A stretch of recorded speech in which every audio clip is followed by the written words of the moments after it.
So now is the final session of today's workshop, which is about law and policy to resolve the information disorder. So we have 4 speakers for this session. Yochai Benkler, Professor of Law and Co-Director of the Berkman Klein Center for Internet and Society at Harvard University, and Guy-Uriel Charles, who is the Edward and Ellen Schwarzman Professor of Law at Duke, and Amélie Heldt, researcher and doctoral candidate at the Leibniz-Institute for Media Research. And also we have Ari Ezra Berkman, Professor of Law and Computer Science at Northeastern University. And this session will be moderated by Francesca Procaccini, who is the Klimenko Fellow of Harvard Law School and also visiting fellow of ISB, I guess, right? So now I move my mic to Francesca. So thanks for joining us for today's workshop, Last Panels. Wonderful. Thank you, Jizu, and thank you for everyone sticking with us and joining us for the last panel of the day. This is a fantastic constellation of research projects, both because they each really address a unique segment or explanation of the current disinformation crisis surrounding the 2020 election, but also because we can really start to see some general common themes throughout all of this research, from which I'm hoping by the end of our last session, we will start to draw potentially common solutions to leave the workshop with. So without further ado, I'm going to turn the mic over to each of our panelists to present their research. Obviously, their reflection pieces are available to you as well. And like we've been doing all day, I will kick it off with 1 or 2 questions and invite you all to ask after that. We'll just go in the order as it appears on our agenda. So Yochai, please start first. Great. Thanks. Great, Francesca. It's great to see you. I will, despite my supposed law thing, will actually share a data.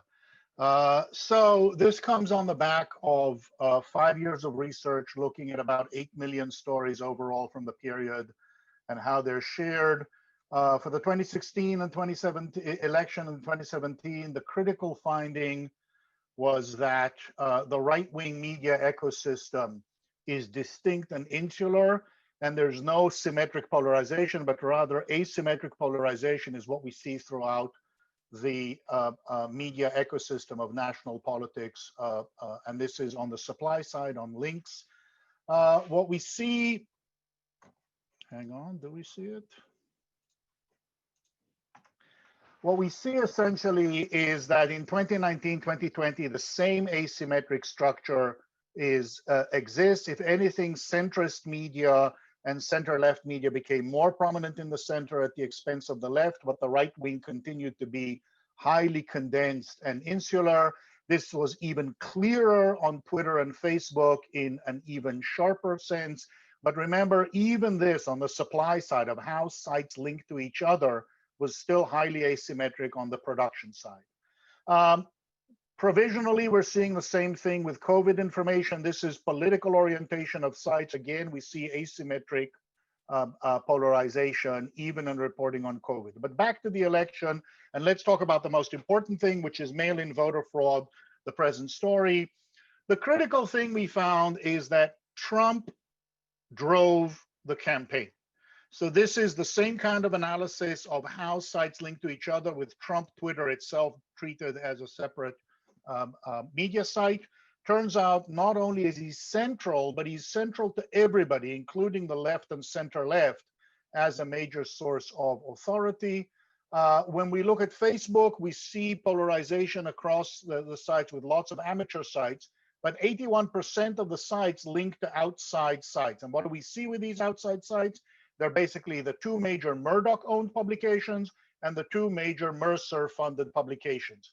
Whereas in the rest, it's all the mainstream news media. So the same pattern of asymmetric polarization driven primarily by top mass media players in the media ecosystem on the right are the ones pushing the disinformation.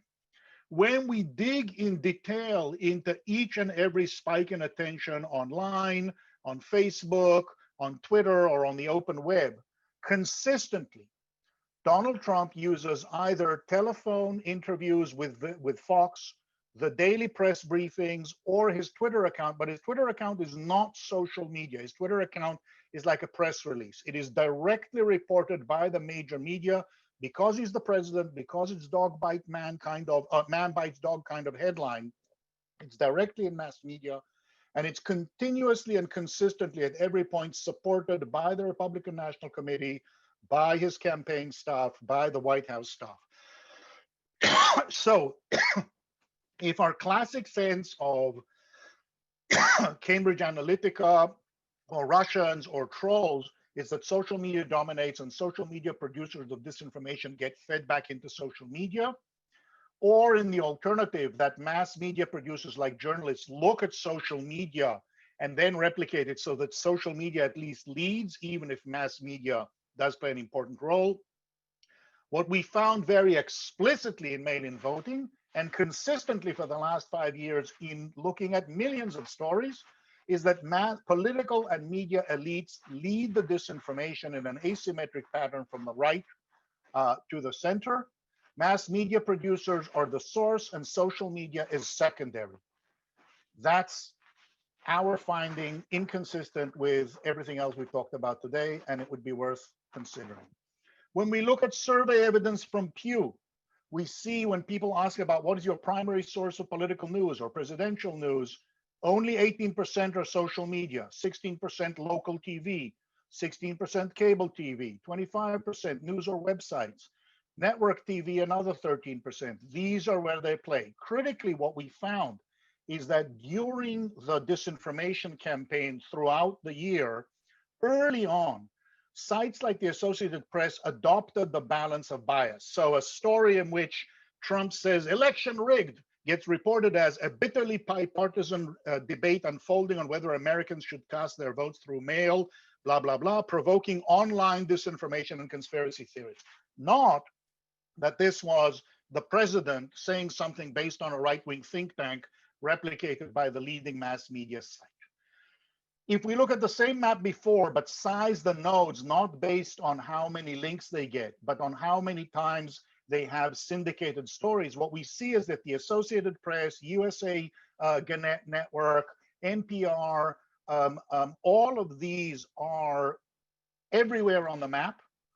They are prominent on local TV, they're prominent news sites, they're prominent on regional news sites, they're prominent on local radio news sites.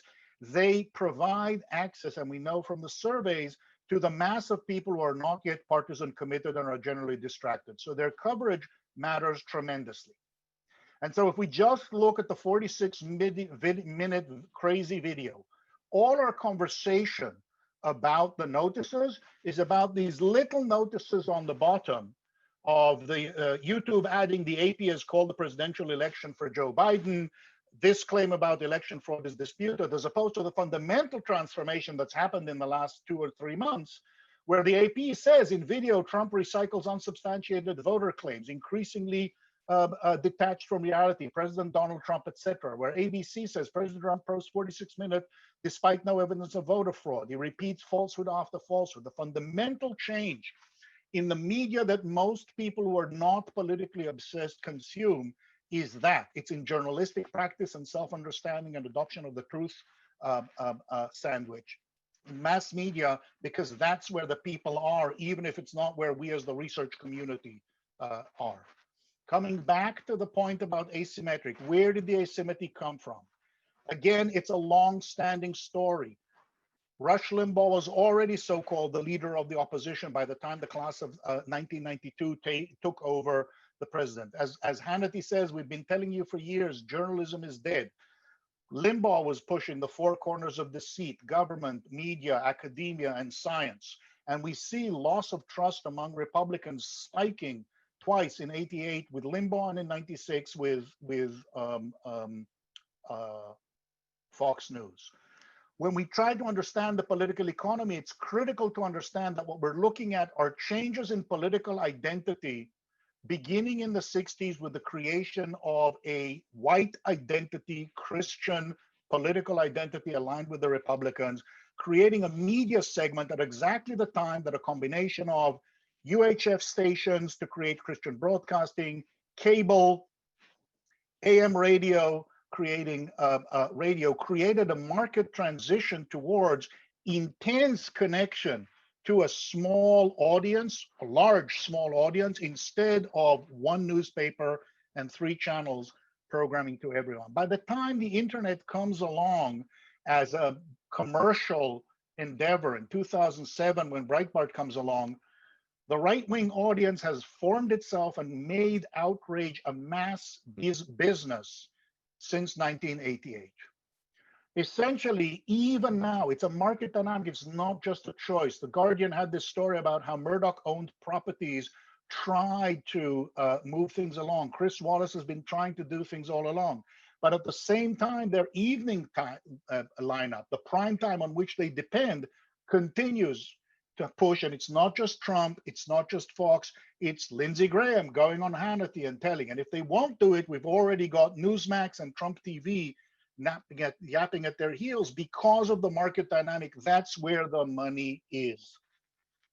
So fundamentally, we need to understand that what's driving here is a politically inflected motivating reasoning, interacting with a media ecosystem whose business model is to offer political identity confirmation, not news, and whose participants police each other only on that question.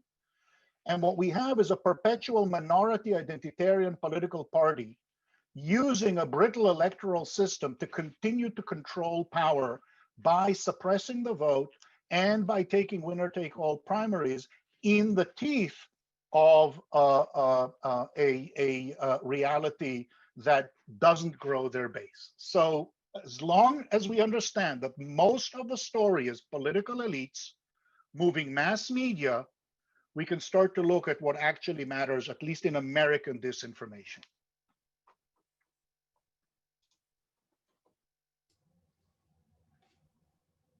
Thank you, Yochai. That's great. Perfect. We'll go to, yes, Professor Charles, I have you next. Sure. First, thanks to everybody and all of the organizers of this symposium. And it's fascinating, although challenging, to follow Yochai here, because I'm going to, he's talking about the big picture. I'll also talk a little bit about asymmetry, particularly partisan asymmetry, but I'm interested on thinking about misinformation targeted particularly towards the Black community. So I come at this as a voting rights scholar as opposed to a scholar of technology or information or mass communication. And the 5 to 10 minutes, I want to think about 3 things in particular. The first is what's new here. The second is what difference does technology make, or to what extent is what role does the electoral system play? And then lastly, how should we think about the role for law here? So on the what's new part, obviously I think we're all familiar with the fact that the history of racial discrimination in this country, and also building upon what Yochai has just talked about, the relationship between political identity and the political identity of this country as a white electorate, right? And particularly now in the 21st century, how the fight to create a multiracial, multicultural, multi-ethnic, multi electorate is butting in against this idea that there's a dominant ideology, that there's a dominant race, that there's a dominant frame, and that frame is generally whiteness. And then how does one reconcile sort of a 19th century framework in which whiteness is the dominant ideology with a 21st century framework in which a whole bunch of groups are competing for political power and for legitimacy? So there's a history, right? So that has been a fight since the founding, and in many respects, it's coming to a head here. So right, so that part is not new. But what I think is interesting and new is the 21st century version of it, which is for the first time, political rights and the fundamentality against the principle against racial discrimination and voting is firmly established. So you can't fight political power on the basis of the way that we used to fight it before, which is vote denial, right? So the old fight has been to deny completely using law, as well as using other mechanisms such as violence, to deny people of color, especially Black Americans, the right to vote. So that's the vote denial fight. Then we had the vote dilution fight, is that once you begin to, once it's a little bit harder to deny, well, you could both deny and you could try to, allow people to participate, but then you can manipulate the institutions to minimize the exercise of political power. All right. Now, both of those things, both of the matter of law and practice, have become a lot harder. It's a lot harder, right there. You can't use law in the same way to deny specifically Black people and folks of color the right to vote. It's also not quite as easy to manipulate, though we still try, right? So we've recognized vote denial as a problem. We've largely addressed it. We've recognized vote dilution as a problem. We're still in the course of addressing it. But vote suppression and depression is a little bit harder and is a more useful tool. So if you can get people not to show up, right, then you can get the type of outcome that you want, because it's actually hard to deny them using law. It's also hard to manipulate electoral structures and institutions as we used to in the past, right? So we need a tool to fight the new hegemonic framework of the 21st century, and it is misinformation and vote suppression. And from my perspective, that aspect, that manifestation, I think is relatively new, although the historical subordination, of course, is not. Okay, the second part is what role is technology, does technology play, and to what extent is it a function of electoral structures or electoral incentives? I will leave the technology part to the people who know this better than I do, but I want to think about the electoral incentives, because part of the problem is that we have a system in which outcomes turn not on persuasion, but on turnout. Right? So imagine if we had a system in which everyone was required to show up and vote. Then these types of this way of misinformation, which is its purpose and intent, is not to persuade, right? There's no way they're going to persuade the Black community, which is recognized as the they, meaning the Republican Party, to recognize to persuade the Black community is recognized as the core element of the Democratic Party. So the only thing that's left is not to get people to show up. So one question would be, to what extent if we change the electoral structures in order to so that outcomes don't turn on turnout, but instead they turn on persuasion, right? Would that matter? And then to think about a second aspect, which is that what we have is partisan asymmetry. The payoffs are different for the parties. The parties have different types of incentives. So the incentive of the Republican Party with respect to core Democratic constituencies, especially like the Black community, is mis and disinformation. And so given the asymmetry of the strategies of the parties, and given the different types of payoffs, is it worth thinking about changing electoral incentives? So to what extent is technology simply the mechanism? To what extent is it causal, or necessary in order to, or at least it causes the misinformation? And from at least my perspective, I think it's more the mechanism, and we ought to focus as much as possible on electoral structures and the electoral incentives. And then lastly, what is the role for law? I don't think we can make or at least I'm not prepared to make, this is the part of the project, is to begin to think about these questions, make a blanket broad statement on the role for law. I think some mis and disinformation is clearly regulable by law. So information that that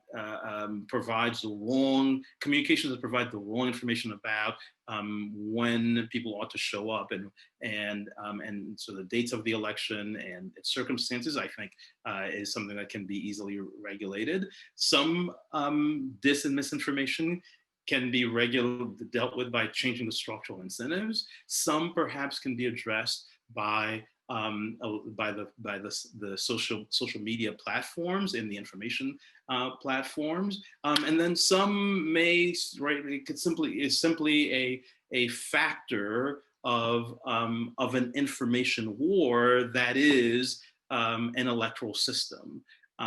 Right? And but in order to think about the role of race and racism here, it seems to me that one of the things that we have to account for is the relationship between this changing fight for dominance in the 21st century and the redefinition of what it means to be an American electoral system and who gets a seat at the table, in combination with the electoral incentives that we have, and then maybe aided and abetted by technology, with law then playing a background role. Okay, let me stop here. Eager to hear what everybody else has to say. Thank you. Fantastic. I jotted down a number of questions, so that's great. We'll continue before getting to them. So Amélie, I have you next. Hi everyone. Thanks for having me. Thanks for inviting me. I'm going to try to tell you a little bit about what is happening here in Europe. Some of the responses to the issues that have already been raised, and so I think that I want to start with first what the data has been saying so far, and what regulators have been doing over the past 4 years since the Brexit vote, actually, which was really the starting point of this whole discussion, I think, in many ways, and then what the EU is planning on doing in the next years. I guess the bottom line of my reflection is that regulators often are not really informed or not based on the data we have. So there's sort of this general learning, I think, that we can't only blame technology for what we're discussing here. So the research showed that actually so after Brexit, we had elections in Germany and in France. None of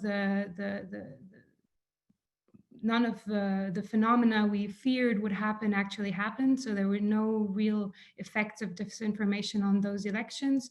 The same thing for the elections of the European Parliament last year in 2019. However, the French regulators start in 2018 by passing a law that targeted false information and false statements of fact that would actually reduce the credibility of election results. So that was the first regulatory move in that sense. It also defined such information as allegations that would actually affect the truthfulness of the forthcoming elections. And the time, well, this law is applicable during 3 months preceding the elections. And at the EU level, the EU passed a code of practice against disinformation, but that was it's an instrument of soft law. So tech companies were allowed to, or were asked to sign, but actually could join or just enforce the measures proposed in this code at their own discretion. But over the past, and then we've had similar discussions as in the US, but really not based on something that happened, some elections that were actually endangered. And what we're seeing now is that the EU is really pushing on 2 levels.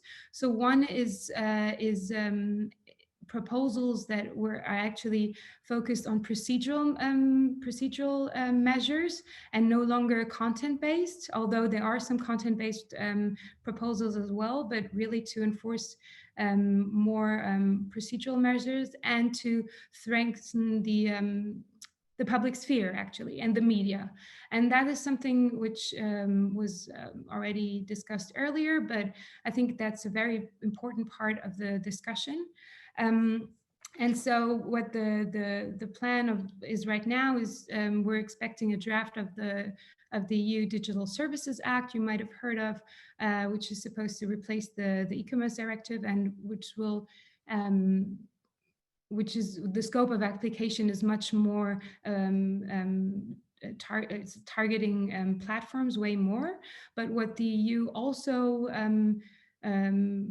part of this package is the EU Democracy Action Plan, and it was published yesterday. I don't know if you had a chance to look at it, but in there are some measures that I think are worth discussing, because and now I quote Vera Jourova, who is the person in charge at the European Commission. What she says is, or the overall goal is to help everyone understand what we see online, why we see it, and who pays for it. And I think that is because I'm often asked, well, you in Europe, you just want to regulate everything, you make rules for everything, but that's something we can't really apply in the US. And I think that this goal of having more transparency and at the end more trust is actually something that we can probably all agree on. So one of the proposals in this action plan is they announced a legislative proposal on the transparency of sponsored political content. So the idea is to target the sponsored of paid content, and there the Commission actually wants to target political micro-targeting, which is something that I really question in matters of feasibility and practicability, but it's an interesting move. And then the second pillar is really to strengthen media freedom and media pluralism. There are, of course, discussions on how much can you, I mean, when we think about competition law or whatever, competition in general, how can we really strengthen certain media and how. And then there are 6 objectives that are actually concerning online platforms, and that I think are interesting when we think of algorithms, or the way that social media platforms can amplify the spreading of false information.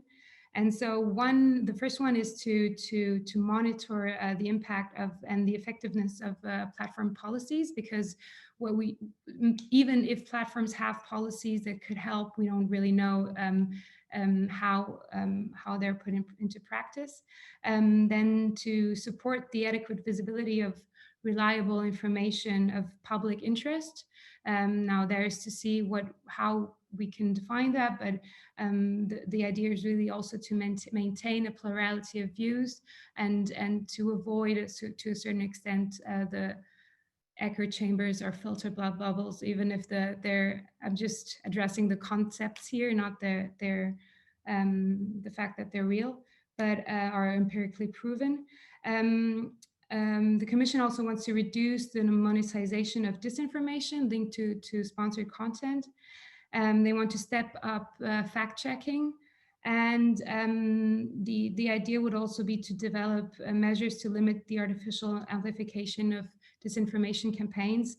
And that's something interesting for us, I guess, to ensure an effective data disclosure for research on disinformation. So these are the 6 objectives that we will see how they will be put into practice. What the Commission also mentioned is that they're doing this now because they're already looking at the elections in 2024. So we might, if we have more solid proposals next year, see how they can really deploy certain measures until the next elections.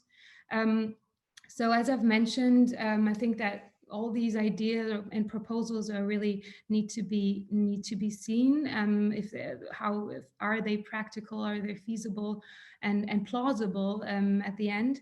But I think it's an interesting step that we're taking here, and I think it can contribute to the discussion. Thank you. Thanks, Amélie. I think there are particularly interesting questions that arise at the intersection of Yochai's research on media insularity and what you've just discussed about media plurality, and we can talk about that in the question part. Ari, please finish us off.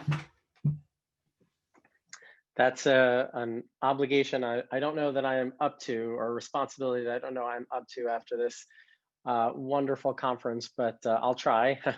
Hi, everyone. Thanks for having me. It's a real pleasure to be here, and it's an honor to be on this particular panel with so many great scholars and researchers. I want to talk very briefly about the perspective that I'm taking on this, and that is about a narrative of conservative victimization. And this builds a little bit on what Yochai and Guy-Uriel were talking about in their own way.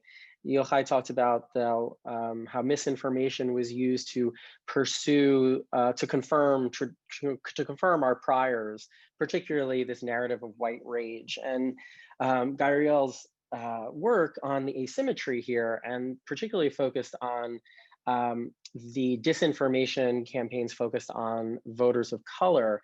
I want to take both of those and just situate them in a slightly different and then broader context. And I think on this ongoing research, my argument is in the process of formulating, but here's where I am now. I think misinformation about this election fits within a larger conservative discursive and legal project to bastardize law that's meant to protect victims of infringements of rights, to entrench their own traditional power structures. So what I mean by that is it's discursive and it's legal and they're related. You create a discourse around being a victim and then transfer the belief in victimization into law where you need to prove you're a victim in order to win, right? So that's victim-related law.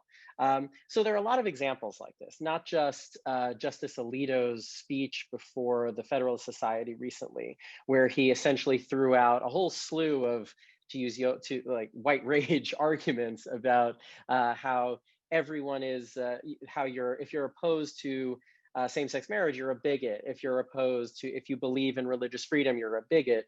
And he used the word victimization, he used the word victim, and he used the word we are oppressed even several times. Other examples of this where conservatives on college campuses talk about themselves being bullied by the gay agenda or by queer people on campus, or what they call cancel culture, which is really just a craven attempt to steal a discourse that actually describes what many queer people feel growing up and as adults, in order to situate themselves as oppressed, in order to force their schools to give platforms to actual bigots. In the law of equality and religious freedom and free speech, conservatives claim, from Kim Davis to Masterpiece Cake Shop, conservatives claim that they are victims of equality laws, and that equality law turns them into, they are oppressed by equality laws because they can't engage in their traditional forms of discrimination. In the election context, I think in the 2020 election context, I think misinformation is part of this narrative, because in one example, the Trump campaign, and as Yochai spoke about, it's Trump himself that's pushing a lot of this, claims that he and his campaign is a victim of election fraud. But to bring in Guy-Uriel's talk of asymmetry, it's not just any old election fraud. These lawsuits were filed in very particular counties that are majority Black, mostly majority Black counties. So Trump is essentially claiming that he is the victim of election fraud because of Black voters and Black leaders of these counties. This, of course, is all fake. It's all lie. It's all misinformation and distortions. But the narrative is part of a larger narrative that conservatives have been pushing for a very long time about victimization of conservatives, and that they are the victims of people pushing for, in this case, simple access to the opportunity to vote, which has been stolen and continue and maintained away from persons of color for over a century. So the reality, of course, is that when equality is perceived, that what conservatives are doing is perceiving equality as oppression of their own oppression because of their history of privilege, right? That's the reality. The disinformation campaign is trying to redefine what it means to be a victim of both horizontal and vertical exertions of power. Horizontal meaning of other social groups, vertical being government or powerful entities like Twitter or Facebook censoring conservatives, even though the reality is the exact opposite. You look at the top 10 trending accounts on Facebook, they're all that guy Don Boningo or whatever his name is, or Ari Shapiro, or these conservative blowhards who are just full of misinformation, as Yochai's studies show. So this attempt to claim for themselves, even though they are not victims of oppression, to claim for themselves the language of victimization is not just a discursive project, it's a legal project. It's an attempt to use the power of law to protect their position of power using tools of law that were traditionally used and intended to elevate those who were not in power. So laws that are meant to ensure equality for queer people and for persons of color and for women, or laws that were intended to protect religious minorities are now being used to entrench a single religion as protected or exempt from public accommodations laws or public equality laws. And misinformation is all part of this, because there can't be an ongoing discourse about conservative victimization without an ongoing campaign of misinformation about who is really the victim. I think this election is just another example of that. And I hope this project, on early stages of it, will kind of bring together things that people are thinking about in parallel, but really are a larger symptoms of a greater cancer.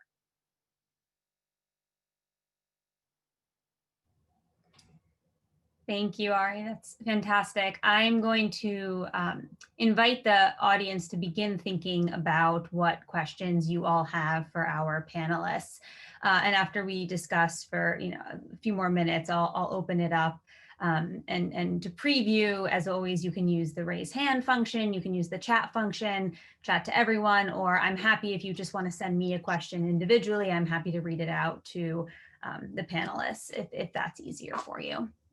I think I will start. I guess I want to start actually with one question for all of you, and that will also give you each an opportunity to respond to each other if there's something you want to say. But I think this to me at least is sort of the central and potentially the hardest question that comes from each of your different research areas, which you've all alluded to, but I don't think actually grounded us in yet, and I want to push you there, which is, what is the role of the state in addressing the problems that you have identified?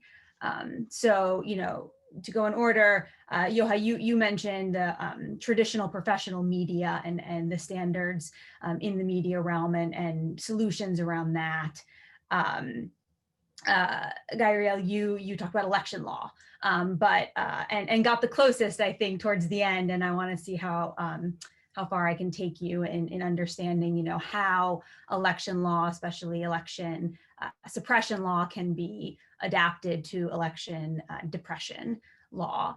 Amélie, same thing. You talked a lot about media pluralism and for consumers to engage with diverse media sources. And again, that seems more of a public policy, potentially economic or public incentive structure. But I'm wondering if there's a role for law and the state in that. And Ari, towards the end of yours, you got to thinking about equality law. And how equality law is being manipulated. And while it's not set up for the actors that are currently benefiting the most from it, and that's particularly true in First Amendment law, I think, but you mentioned in your reflection piece, a lot of different types of law, antitrust, labor, civil rights, et cetera. but where do we go from that observation when it comes to equality law? And so I think that's the basic question that I want to open us all up to, and hopefully that drives us towards the solution-oriented aspect of this conversation, which is what role should the state play? Is there a role for the state? And to be very clear, I want to invite you to answer the question either within our constitutional scheme, at least in the US, but or whatever legal scheme we're under, if it's in the EU, but also to answer it if you see fit as identifying the legal architectures that are going to need to change, in your opinion, in order to get at the legal solutions that you see as being most effective. So maybe we could go just for this once in order again, and any other comments you want, and then I'll also monitor the chat if people want to start populating that with more questions. So Yochai, can I ask you first? I know you love the state, so tell me, what role for the state is there? Sure. You won't be surprised that I'm skeptical.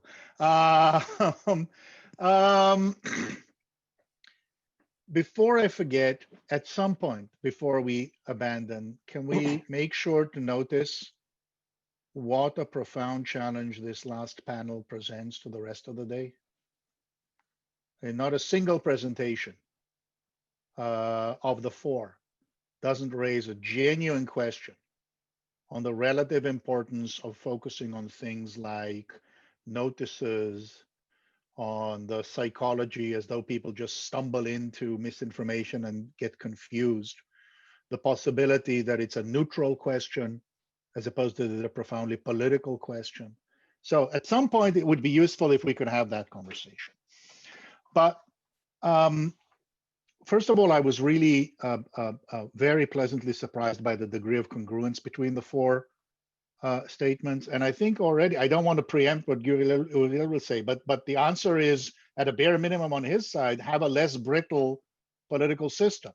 To confirm electoralism, to confirm what you said, I rushed obviously through the analysis of the peaks, but consistently the primary focus each and every time of every flare-up was tied to specific executive or legislative functions intended to make mail-in voter harder, under the explicit understanding that mail-in voter would increase access to the ballot and therefore reverse all of the efforts to suppress the vote that you are talking about. Whether it's the Texas governor, whether it's the Pennsylvania GOP, whether it's pushing back on Democratic Party in Congress, trying to get money for mail-in voting, the disinformation is directly interwoven in order to provide cover for litigation, for legislation, and for executive action. Absolutely. I think it's really important what you focused on there. And we see it again in the effort to reverse the election. So because of what you heard from all three of us, and it's really interesting, Amélie, to hear you describing how at some level the EU knows that there's no evidence that it happened there, and yet there's institutional isomorphism of, yes, but we have to do something about it. So let's adopt these things that people are talking about and be ahead of the curve, even though we have no evidence that it's happening here. Or rather, we have good evidence that there are counter dynamics with public media, and people trust in public media that actually are reversing it. And yet, nonetheless, we march on doing our thing. So all of which is to say, beware the state, particularly in America. We came within a few thousand votes left or right of having a fascist government. Really, what you want is to strengthen Bill Barr's FCC equivalent? Be careful what you wish for. We are in a moment of extreme danger in America, subject to periodic bouts of authoritarian identity fascism. Okay, so be careful what you wish from the state. Be careful what you wish from the companies. 3 weeks ago, Wall Street Journal reports on how, in order to mollify the right-wingers in the Senate, they tweak their algorithm to shut down Mother Jones. So they can say, see, we do it to the left. Is it really the on Monday, one argues about the oligarchs being surveillance state and too powerful. On Tuesday, one asks the oligarchs to clean and create our democracy and teach us what to do. Pick your choice. There are no obviously good players in power here, and nothing is neutral. It's all fundamentally political, built in the electoral system, and we have to design for periodic bouts, both of fascist control over the state, or at least authoritarian, and for oligarchic control over all of our media system.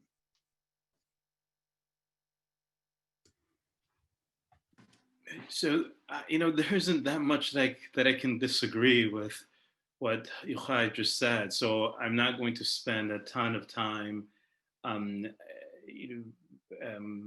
bloviating. So just a couple quick points. First is just to emphasize the importance about the battle for political power, right? And what the different sides are willing to do in the battle for political power. The second is to differentiate among the different types of actors. So we and a lot of them are playing different roles, and we need to understand their roles, right? So there are the state, there are the private actors, the social media companies, and their different forms, the political parties, right? The lawyers. There are a lot of different types of actors that are engaged in different aspects of this, and we might worry differently about their role. The underlying question for me is to assure that running from one hegemon, we don't run and empower another, right? So I think we have to think about that. We also have to think about the different types of mechanisms that different types of actors deploy in the course and the process of misinformation. So is it litigation? Is it text messaging? Is it Facebook and Twitter? Is it op-eds? Is it, right? What are the different types of mechanisms that are being deployed? And then once we've isolated the different actors, their mechanisms, their effectiveness, then we can say, okay, this is the role for law. So the easy case for law is when we have something resembling a state actor, when we have something resembling the traditional framework of discrimination, when we have something resembling the mechanism that that state actors use.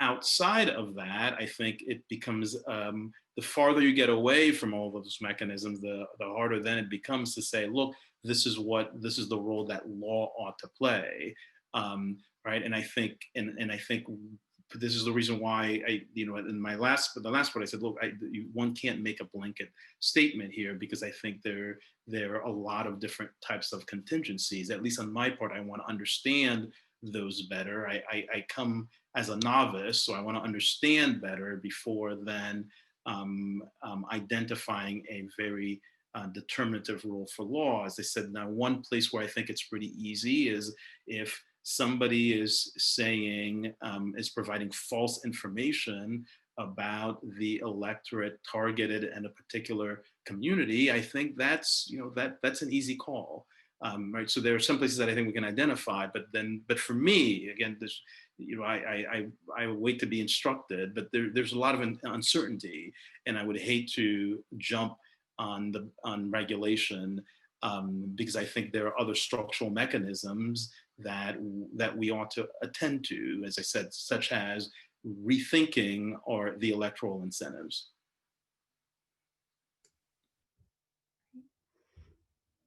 Amélie, you're a resident European, and you've identified some places where I think that to your research, the state has not gotten it right. But what more can you say on the role of the state as you see it? So I do think that there is an important role for the state to play here, and I don't see it in a paternalistic way, but I do think that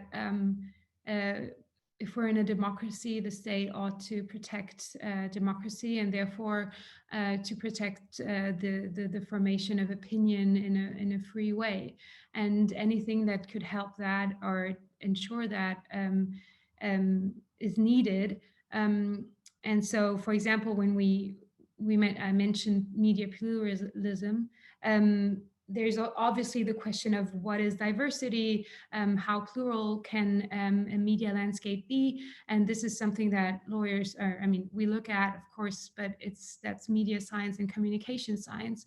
But still, I think that so one thing is to strengthen media, but also to think about how can we also use the technology we have in another way. So, for example, we talk a lot about recommender systems and what bad influence they can have, but also, I mean, they could also contribute to this more diverse media landscape, but they won't because of the business model of platforms. And so there's something where I don't think that the state should regulate speech more than it already does.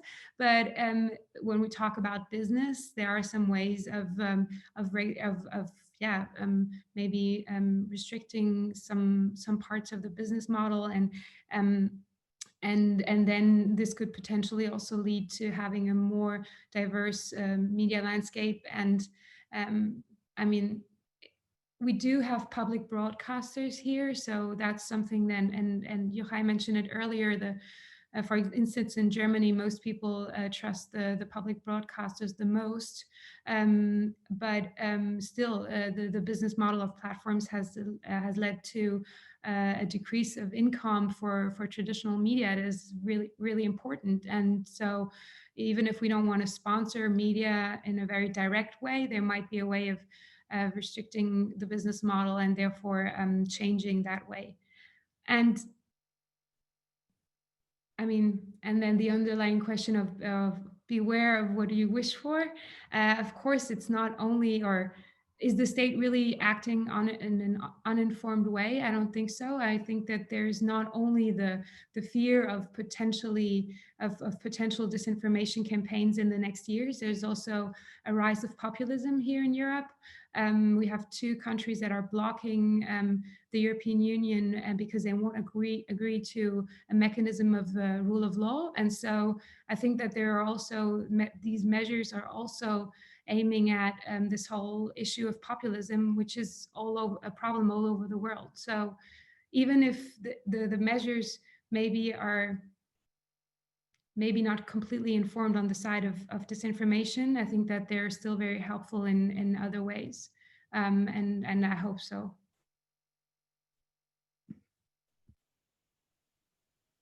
I think a lot of these answers, or all of these really great answers, speak to the problem of identifying any single role for law.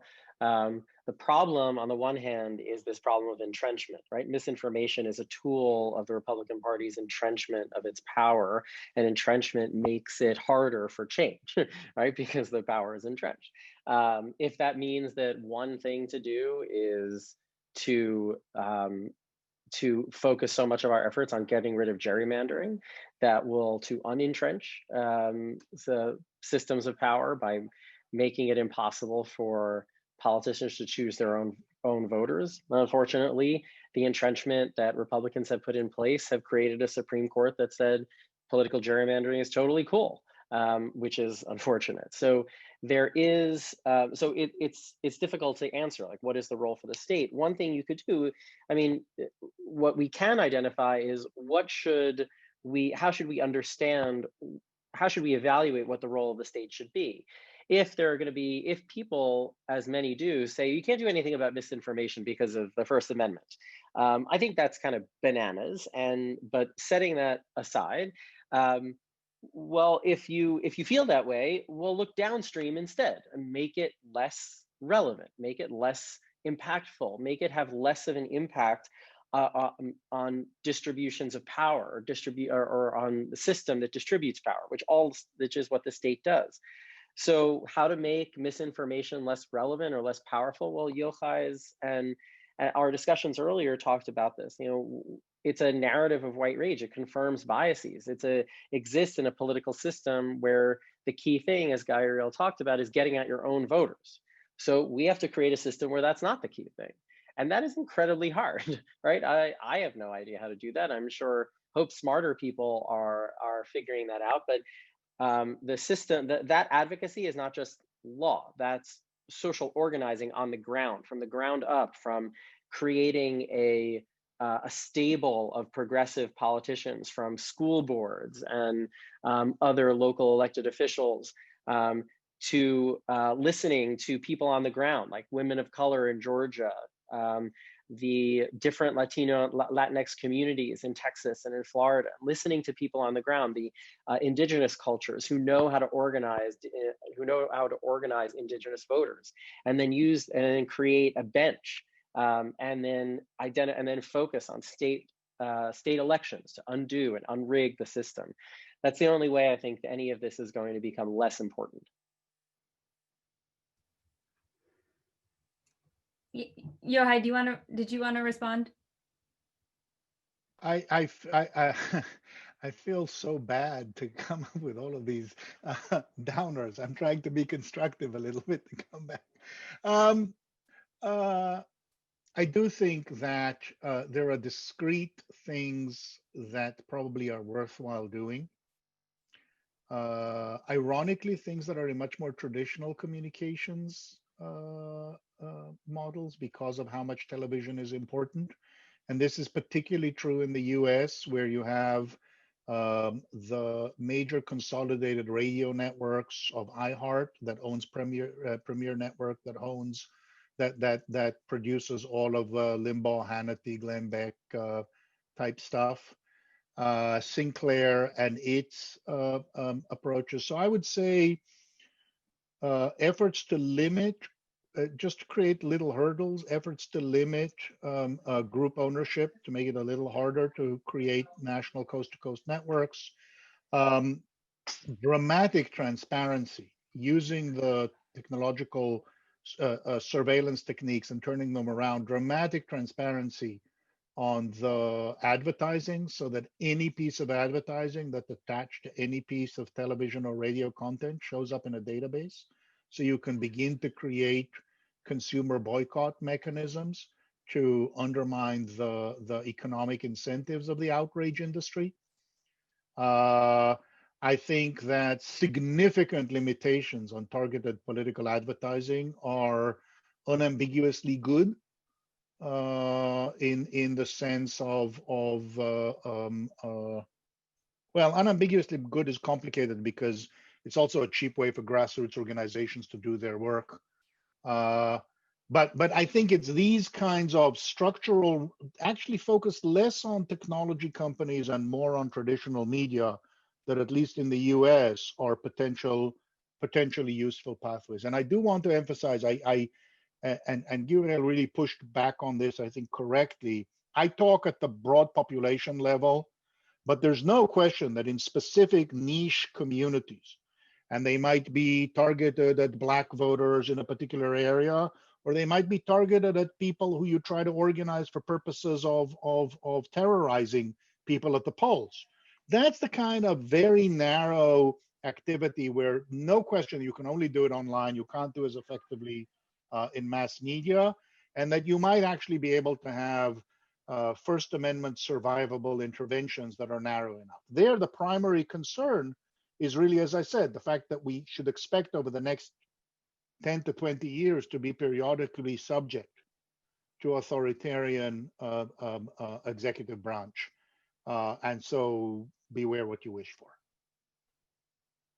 Jessica, if I can just add one point, which I was remiss in not adding an answer to your question, because one obvious role for law is to make it easier for people to participate, and this also links to what Ari has said and Yochai have said, and in the U.S. context, which is that when that becomes the battle, then there are going to be secondary and tertiary effects, right? So, but one obvious way is if you make it easier for people, and political participation, especially voting, becomes much more ubiquitous, and you have to find other mechanisms for dealing with things. And there will be some unintended things that are bad, but at least it will be harder to make, to use technology to demobilize,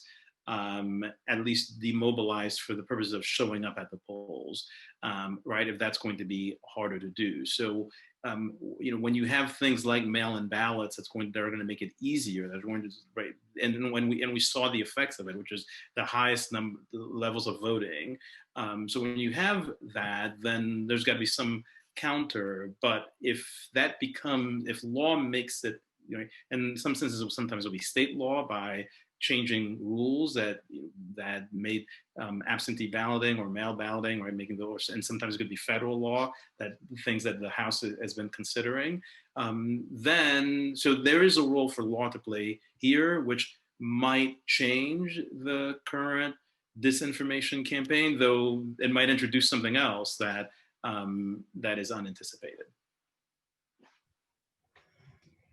Yeah, one really interesting thing from all of your responses here is, and putting it in my own words, but is the general interventions that I think you all have identified as being helpful when it comes to the law and the state still are on the sort of what I might call the traditional side of, for lack of a better framework, the Caroline Products footnote 4 framework of intervene on the commercial side of things, and where the government, in particular needs to intervene, like to protect minority rights, and where we have more civil liberty adjacent issues, better for the state to stay out. Just a different framing on some of what I'm hearing consistently throughout all four in your responses. Two other, and I would love to, I'll ask one more, but please begin to raise your hands and put questions in the chat, and we'll get to you, but please do start to do that. But the two themes that are quite common between all of your research right now at a broad level is this isn't new, seems to permeate a lot of what you all have been researching, and that this is not a tech problem, at least not a tech problem alone, and that while things like algorithms, big data are exacerbating or perhaps speeding up the problem, they are not the root cause of the problems that you are identifying. So if those are true, I'm wondering if any of you can point to some success stories of effective, whether they are policy interventions, legal interventions, or economic interventions of the past, century or several decades, depending on your time frame of when the problem you've identified really started, that you think could be good models. Yes, having to be updated, of course, for this era and for the technological innovations that attend it. But if it's true that this is not a new problem, but rather a new iteration of an old problem that has been technologized but is not technology driven inherently, then are there success stories that we can draw on, whether from the US or globally, that were successful in mitigating misinformation or media insularity or voter suppression, et cetera? For anyone, I won't call on you if anyone has an idea. Well, I'll start very briefly. I'm not sure I agree that everyone is saying that it's not. I mean, a lot of us are saying that there are parts of this that aren't new, right? People have been discriminating against, trying to take away the vote for a really long time. People have been lying for a really long time. That stuff isn't new, but the way you frame your question, and this isn't a criticism, I'm just trying to understand it. The way you frame your question is also that it's not really tech related, but I mean, we're all saying it is tech related. There are amplification roles played by technology here, right? It's a lot easier to have this effect on broad swaths of the population. especially like to discourage people from voting, for example. It's a lot easier to use social media, text, whatever, than it is to go door to door. So, so if technology, it's enhanced by technology. It's not brand new by technology. And if that's the case, then there are a lot of examples of, take a Pollyannic, Polanyi, sorry, not Pollyanna, Polanyi, a Polanyi vision of history, and then we can see like a shift from a shift to an industrial age, an industrial political economy, created new political systems that a shift from an industrial to an information economy needed. I mean, here I'm just echoing the work of Julie Cohen and law and political economy scholars like Amy Kapczynski and so forth. Like if we want to look to history and if we want to look to other examples, the examples that work, the examples that I think we can learn from are examples that give us structural change to address in problems that are enhanced by technology. Lying isn't anything new. Trying to make Black people not vote isn't anything new. But the ways we're going about it are not being addressed by industrial age regulatory systems.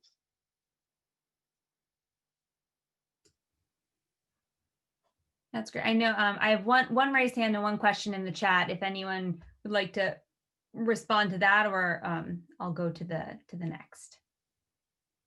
Just point out, this is something that Ari mentioned earlier, but notice in one response to 2016, misinformation and disinformation, especially the use of technology, was so much more grassroots organizing in 2020. And I'm sure that it also used, technology and micro-targeting, right? So I think to positively motivate and turn out, but a lot of grassroots organizing as a response. And that is a success, a significant success story, and arguably made a difference between winning and losing, comparing 2020 to 2016. Absolutely. And to steal from Yochai's book, the one thing that comes to mind is professionalized standards were an intervention that worked in a similar time period when faced with, parallel, let's call them, issues.